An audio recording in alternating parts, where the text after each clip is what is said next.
Bonjour à toutes et à tous, bienvenue dans ce premier e-live organisé par les équipes de Renault France.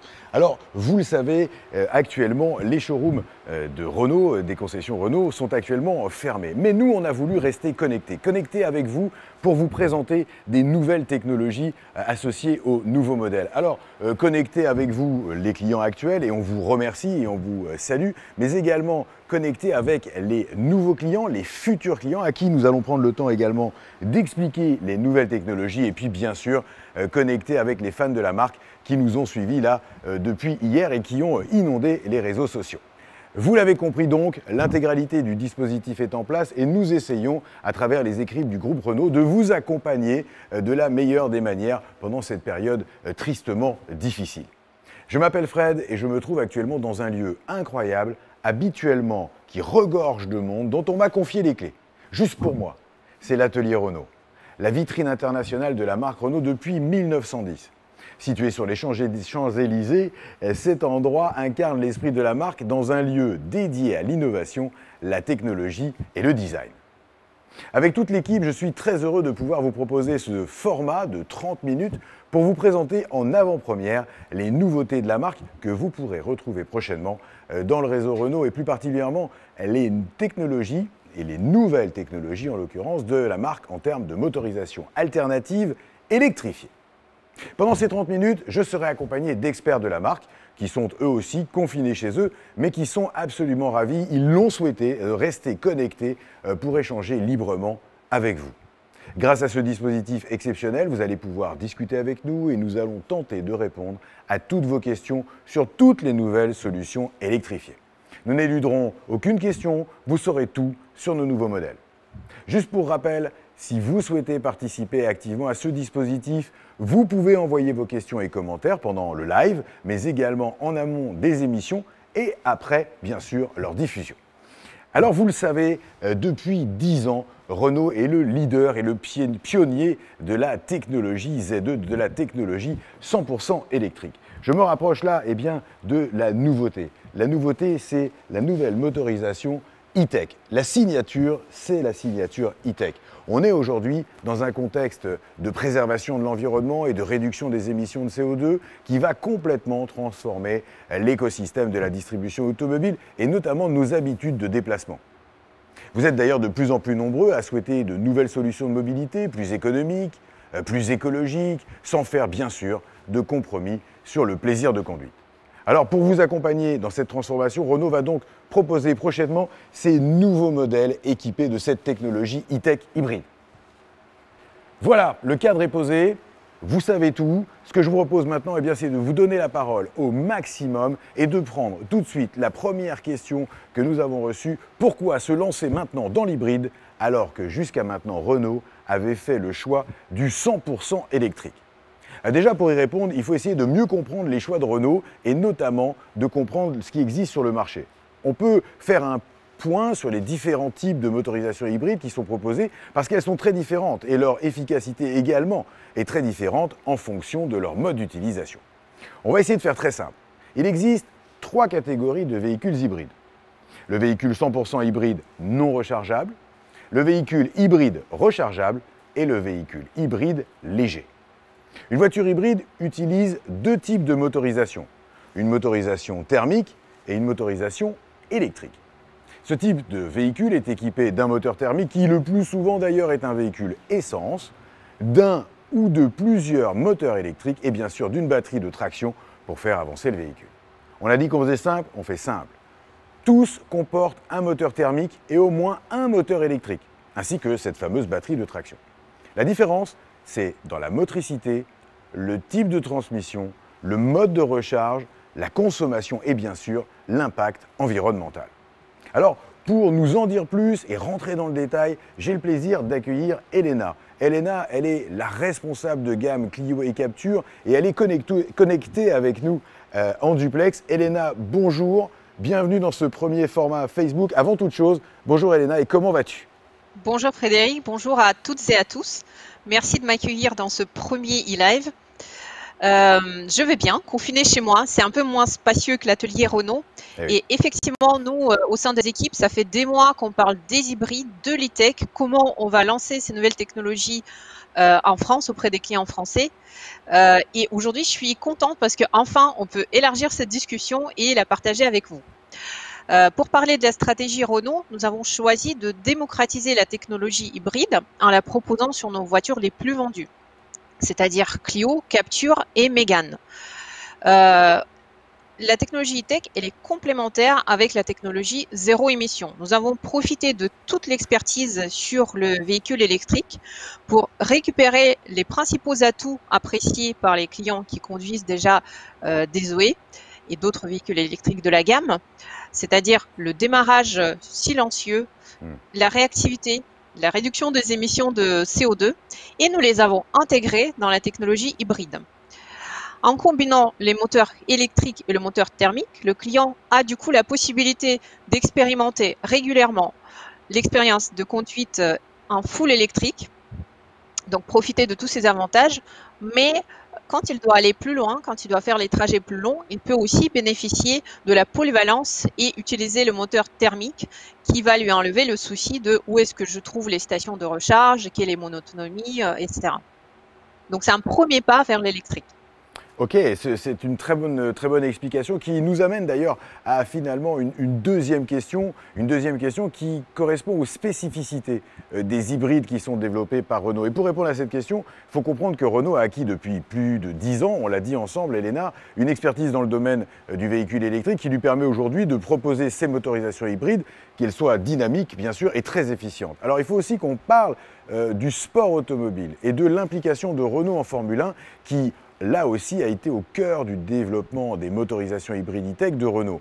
Ce pont d'ailleurs entre le sport automobile et le véhicule de série s'articule autour de l'utilisation et de la récupération de l'énergie. Alors justement Elena, pourquoi ces véhicules hybrides Renault e-tech sont-ils si performants ? Je vais répondre, mais je fais d'abord une petite parenthèse. Si vous voulez savoir plus sur le pontage entre la technologie e-tech et la Formule 1, n'hésitez pas à poser des questions, comme ça après ça nous donnera l'occasion d'y répondre. Effectivement, les voitures e-tech sont performantes. Elles utilisent deux moteurs électriques, un moteur principal et un moteur secondaire, et puis un moteur essence en litre 6 atmosphérique pour pouvoir rouler en alternance avec les différents modes de traction.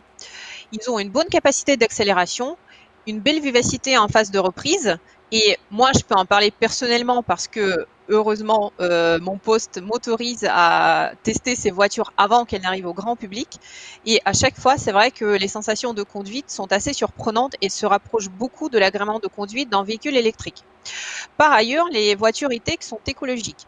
Elles sont configurées de façon à ce que le moteur électrique soit utilisé le plus souvent. Notamment, le démarrage se fait en 100% électrique et ensuite le moteur électrique est utilisé jusqu'à une certaine vitesse, notamment pour capture plug-in hybride. Ça peut être jusqu'à 135 km à l'heure. La voiture roule avec le moteur électrique et le moteur thermique est éteint.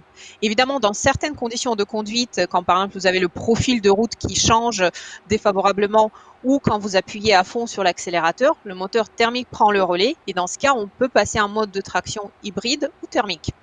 Dans tous les cas, le fonctionnement de voitures équipées de e-tech est optimisé de façon à ce que ce soit de vraies voitures électriques à assistance thermique. Ça y est, le mot est lâché, de vrais véhicules électriques avec une assistance thermique. Alors du coup, pour mettre tout cela en action, il y a le cœur du dispositif, le cœur de la technologie. Je crois que ce cœur de technologie, c'est la boîte de vitesse, n'est-ce pas ? Effectivement, c'est la boîte de vitesse. Alors tenez-vous bien, intelligente, multimode, Acrabo. Elle met effectivement en orchestration l'interaction de trois moteurs et elle permet d'optimiser le rendement du moteur thermique, mais aussi de maximiser l'usage du moteur électrique. Enfin, je voudrais ajouter que les voitures e-tech sont très agréables à conduire parce que déjà, c'est une boîte automatique tout type et les passages de rapport sont fluides. C'est d'ailleurs ce qui a été remarqué et apprécié par les journalistes qui ont pu tester les voitures e-tech encore un peu en amont de leur lancement. Et puis, la gestion de différents modes de traction se fait de façon assez imperceptible, fluide, ce qui fait que vous pouvez conduire en toute sérénité. Très bien, je crois que là on a effectivement de plus en plus de réponses. Et je peux noter que toi, tu as eu la chance donc d'essayer ce véhicule. Je le note dans un coin, je saurai m'en souvenir. Mais je vous propose une troisième question. Quelles sont, ou plutôt quelle est la différence en réalité entre l'e-tech hybride et l'e-tech hybride rechargeable? Puisque là, on est vraiment sur la signature e-tech, mais avec deux identités, deux dimensions bien différentes. Alors c'est une question à laquelle on va répondre d'une manière assez simple. Moi j'ai envie de prendre la Clio, avant de donner la parole à Elena. La Clio, finalement, une Clio e-tech c'est quoi? C'est une Clio équipée d'une batterie, donc une vraie Clio avec toutes ses spécificités. C'est une Clio classique équipée d'une batterie qui se recharge toute seule en roulant. L'usage des différents modes de traction est géré par le véhicule de façon totalement automatique et la batterie est donc auto-rechargeable. Et en plus, elle développe 140 chevaux cumulés et donc ça en fait, Elena, n'est-ce pas, la Clio la plus puissante de la gamme. Mais alors, elle fonctionne comment, cette Clio, Elena? Alors, si on prend étape par étape, la voiture démarre systématiquement en 100% électrique grâce au moteur électrique principal de 36 kW. Ce moteur est alimenté par une batterie de 1,2 kWh. La batterie, évidemment, se décharge quand la voiture roule, mais elle se recharge régulièrement pendant la conduite quand la voiture décélère ou freine. Donc cette récupération d'énergie permet d'en faire un véhicule auto-rechargeable. C'est pas nécessaire de le brancher sur secteur. D'ailleurs, c'est pas possible. Voilà. Et la batterie de traction, finalement, où est-ce qu'elle est placée? Elle est située dans le coffre de la voiture sur l'emplacement de la roue de secours. D'accord, alors du coup ça veut dire que lorsque le niveau de la batterie baisse ou au-delà de 70 km/h, c'est le moteur thermique qui prend le relais? Tout à fait. Quand la batterie n'est plus suffisamment chargée ou quand on dépasse, dans le cas de la Clio, la vitesse d'à peu près 70 km/h, c'est le moteur thermique qui prend le relais et le moteur électrique secondaire, dans ce cas, agit comme un turbo pour apporter un surcroît de puissance. Donc le véhicule passe, dans ce cas, en traction hybride. Ensuite, quand la batterie électrique est de nouveau suffisamment rechargée ou on baisse la vitesse, c'est le moteur électrique principal de 36 kW qui reprend la gestion de traction. Ok, donc c'est pour cette raison qu'on peut dire que la nouvelle Clio e-tech hybride, elle permettra d'effectuer jusqu'à 80% des trajets en ville en électrique, ce qui est énorme, et réaliser jusqu'à 40% de gains de consommation par rapport à la motorisation thermique équivalente. Voilà, c'est finalement très simple, mais c'est terriblement efficace. Je vous propose de passer maintenant à un nouveau Captur e-tech hybride rechargeable. Et comme Clio e-tech, il est doté d'un moteur thermique et de deux moteurs électriques avec une puissance cumulée, lui, de 160 chevaux.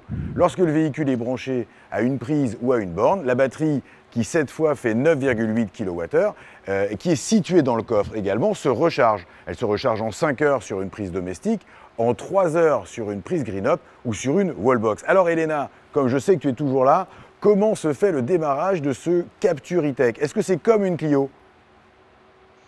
Je resterai avec vous jusqu'au bout. Oui, le système marche de façon assez similaire, c'est-à-dire que la voiture, elle démarre toujours en mode 100% électrique. La batterie alimente le moteur.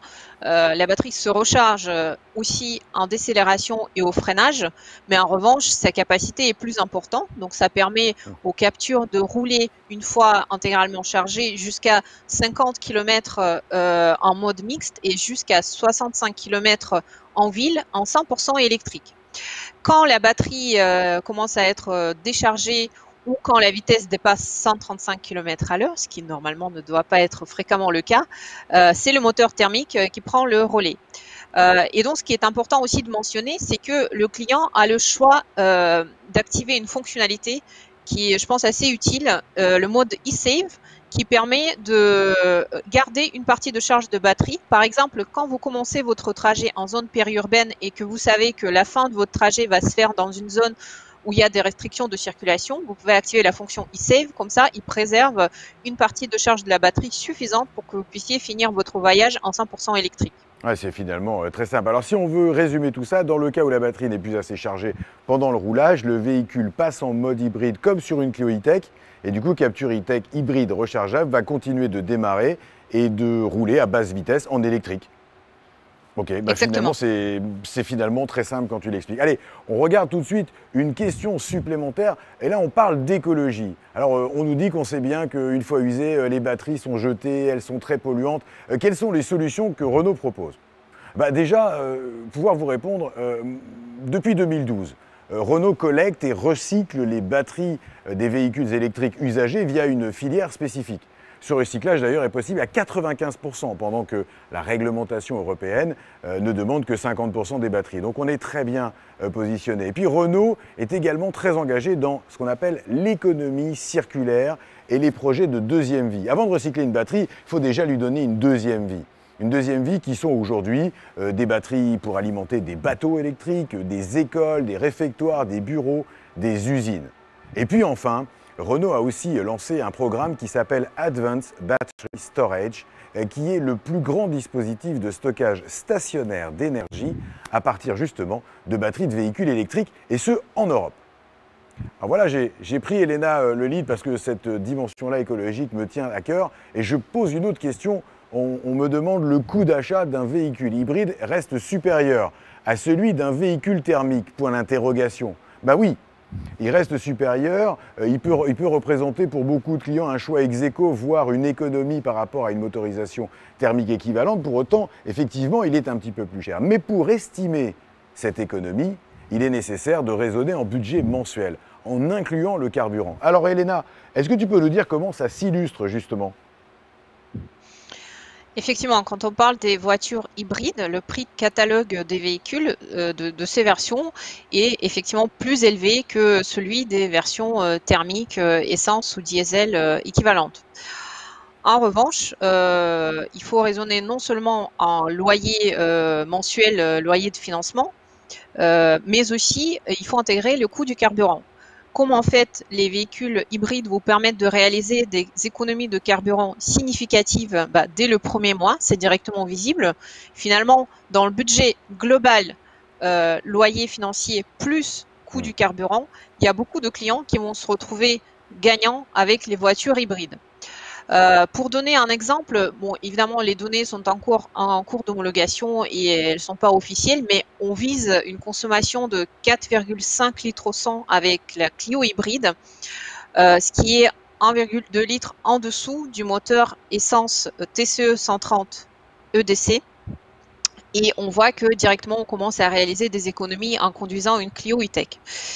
Et enfin, je voudrais souligner que on propose les motorisations e-Tech sur nos voitures cœur de gamme, ce qui en fait l'offre hybride parmi les plus accessibles du marché. Oui, c'est important. Et puis d'ailleurs, pour affiner votre choix, tu nous parlais d'EDC. EDC, pour les gens qui ne connaissent pas forcément bien la marque, c'est évidemment la boîte automatique. Mais du coup, pour affiner votre choix, ce qui est important, c'est que je vous invite à faire une simulation détaillée de ce budget, parce que c'est finalement très intéressant de capitaliser et de regarder tous ces différents items, et notamment avec votre conseiller de vente, lorsque évidemment vous pourrez le joindre et vous retrouver avec lui. Alors une question suivante qui est liée directement à ce qu'on vient de dire, Elena, ce sont les tarifs. Quels sont les tarifs des versions e-Tech? Je vais commencer à y répondre si tu veux bien. Une Clio e-Tech, elle sera présentée à partir de 22 600 € en version Zen, et le Captur sera proposé à partir de 33 700 € en version intense. On a une autre Exactement. question qui nous est absolument. On a une autre question. Tu vois, je suis très au fait des prix, hein. J'ai vraiment bien bossé mon sujet. On a parlé, oui, on nous dit souvent qu'on a parlé d'un pont entre la Formule 1 et la technologie e-Tech, mais comment ça s'est passé concrètement? Alors, moi, j'ai envie d'en dire un tout petit peu. Je sais qu'Elena est très très forte sur le sujet. La F1, de par son exigence de performance, c'est un laboratoire pour les véhicules de série. Et nous avons prouvé déjà par le passé que la technologie utilisée en F1 pouvait être un vrai plus pour nos clients au quotidien. Mais par exemple, dans les années 70, c'était l'arrivée du moteur turbo qui s'est depuis généralisé sur le marché. Plus récemment, il y a eu un travail de conception très important avec les équipes de F1 du moteur qui ont permis du coup de fabriquer le moteur le plus puissant de Mégane RS pour atteindre la puissance de 300 chevaux. Alors aujourd'hui, nous voulons avec la technologie e-Tech que l'expertise en compétition apporte une vraie différence sur le marché des véhicules hybrides. Et c'est là, Elena, où je vais te proposer d'intervenir. Est-ce que la collaboration avec les équipes de Renault est toujours d'actualité et comment elle se matérialise? Absolument. Les échanges croisés entre les équipes de Renault et Fantim et l'ingénierie Renault ont commencé en 2013 et depuis, ils nous ont amenés à découvrir pas mal de choses sur la gestion d'énergie, notamment parce que pour préparer l'arrivée de l'hybride en Formule 1 en 2014, il y a plusieurs ingénieurs de Renault qui sont partis à Viry-Châtillon pour travailler sur le développement de la motorisation hybride. Ils ont acquis au cours de ce développement une connaissance fine de stratégie de gestion d'énergie qui nous a permis ensuite de développer la technologie e-tech et de la mettre dans nos modèles de série Clio, Capture et Mégane pour commencer. Et c'est notamment grâce à ces transferts de connaissances que la boîte de vitesse innovante multimode Crabo est née. Tout à fait. Et c'est grâce à ça que les voitures e-tech allient finalement le plaisir de conduite avec une efficience en termes de gestion de l'énergie. Ok, je crois que là c'est très très clair. D'ailleurs, je crois que dans une prochaine séquence, une prochaine émission e-live, on reparlera dans le détail notamment de Capture et de Clio. Alors, une question là qui vient également régulièrement, quand est-ce que les commandes justement des versions e-tech de Clio et Capture seront ouvertes? Elena, tu vas pouvoir nous répondre. Bon, vous pouvez vous douter que le Covid a chamboulé pas mal de plans. Juste pour reconstituer un peu l'historique, les voitures Clio et Capture E-Tech ont été révélées au salon de Bruxelles en janvier de cette année. Ensuite, les tarifs pour la France ont été publiés au mois de mars, début mars. Au mois d'avril, nous avons décidé d'ouvrir le configurateur pour les versions hybrides pour que les clients puissent faire la configuration de leur futur véhicule potentiel. Alors, la prochaine étape, logiquement, c'est l'ouverture des commandes que nous serons ravis de vous annoncer très prochainement. Ok, très bien, merci. Alors, on a encore une question, évidemment, tu as parlé du Covid qui transforme complètement nos habitudes et notamment tout le réseau de distribution. Une autre question là qui est une question plus de fond, une question plus stratégique qui est intéressante. Pourquoi les modèles haut de gamme, comme par exemple Espace ou Talisman, ne sont pas concernés par l'hybridation, contrairement à d'autres marques qui ont fait le choix de faire des hybridations sur des modèles plus haut de gamme? Déjà, la question, j'ai envie de la prendre pour moi. Je vais te laisser respirer un petit peu. La décision, elle a été de ne pas proposer d'hybridation sur les modèles haut de gamme parce que c'est un choix d'entreprise. Ce sont des véhicules qui n'ont pas été conçus lors de leur genèse pour accueillir ce type de motorisation. On estime, nous, plutôt qu'avec des moteurs Blue DCI, par exemple, sur Talisman, on apporte une réponse prix, performance, émissions de CO2 qui est plus appropriée aux besoins des utilisateurs. Et d'ailleurs, ces utilisateurs restent majoritairement attachés au diesel sur le segment D, qui représente plus de 67%, je crois, du mix du marché. Globalement, 83% du segment est concentré sur le thermique avec seulement 6% de moteurs électrifiés, hybrides, hybrides plug-in et électriques. Si on parle notamment des flottes, on se rend bien compte que les flottes constituent de plus en plus une proportion de nos ventes sur les segments D et E, et du coup, on pourra privilégier les motorisations thermiques. Tu as vu, Elena, hein, j'ai bien bossé le sujet. Je vais te poser une question, Elena. La batterie qui sera proposée en location ou pas, comme une Zoé sur notre nouvelle e-tech, est-ce que les batteries, il va falloir les prendre en location?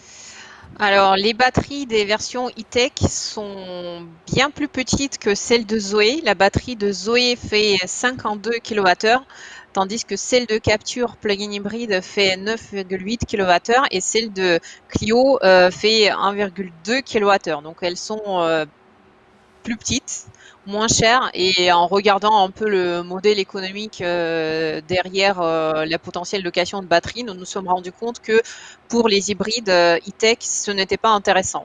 Donc le prix de la batterie sera inclus dans le prix des voitures. Très bien, donc pas de location de batterie pour les e-tech. Parfait. On a une question très intéressante, et là on parle un petit peu des autres marques de la concurrence. On nous dit que Toyota est présent sur le marché depuis quasiment 20 ans, hein, le marché de l'hybride bien sûr. Est-ce qu'on n'arrive pas un petit peu trop tard? Alors je vais te laisser respirer cette fois-ci et je vais prendre la réponse pour moi et vous rappeler quand même que l'expertise qu'on a obtenue du véhicule électrique nous permet d'arriver sur le marché avec un système qui est extrêmement mature. Il nous permet de nous positionner directement au niveau des constructeurs historiques sur ce marché. Et puis on arrive avec une proposition qui est différente. une proposition qui va proposer une expérience de conduite unique via un agrément de conduite unique qui se rapproche complètement du véhicule 100% électrique, notamment en termes de réactivité, en termes de silence. Et là, Elena, tu en es la preuve, tu nous l'as dit tout à l'heure, vraiment, on le ressent quand on est au volant. En plus, on va proposer deux versions. Une version e-tech qui permet de nous positionner sur une capacité importante à rouler en 100% électrique en ville et avec un plaisir de conduite équivalent ou proche de celui d'un véhicule électrique. Et puis, je vous rappelle, comme nous l'a expliqué Elena, la version e-tech plug-in rechargeable qui va nous permettre d'offrir, en première mondiale d'ailleurs, un véhicule hybride sur le segment B, ainsi que toute l'expertise Renault en 100% électrique. On n'oublie pas d'ailleurs les services connectés associés. Elena, est-ce que tu Effectivement, voudrais... Capture Plug-in Oui. Hybrid, oui, je voudrais rajouter peut-être un petit élément. Capture Plug-in Hybrid va être le premier SUV urbain à proposer cette technologie. Donc, c'est vraiment notre fierté et j'espère que le véhicule va être apprécié par les clients. Écoute, formidable. Chers amis, Elena, on arrive au terme de ces 30 minutes. Un grand merci à toutes les équipes qui nous ont permis d'organiser ce live. Merci à Elena d'avoir été connectée. J'espère à toutes et à tous que bien ça vous a plu et que vous allez vous reconnecter. On a parlé de batterie, on a parlé de Formule 1, on a parlé de motorisation, d'électrification. Ce que je vous propose à toutes et à tous, eh bien, c'est qu'on se retrouve dès la semaine prochaine. Et puis bien sûr, Elena, un grand merci. Elena, si tu veux, eh bien, je te laisse la fin ou le mot de la fin, en tout cas, intervenir. Merci beaucoup de m'avoir accueilli. On va continuer de parler de la technologie e-tech. Il y a encore beaucoup de choses à dire. Je pense que dans les prochaines séquences, on essaiera de rentrer un peu plus en détail dans les spécificités pour Clio, pour Capture. Ouais. Et on va essayer de, comme a dit Frédéric, ne laisser aucune question sans réponse. Merci beaucoup. Merci beaucoup, Elena. Et on se retrouve tous dans un prochain épisode de cette e-live, notamment la semaine prochaine.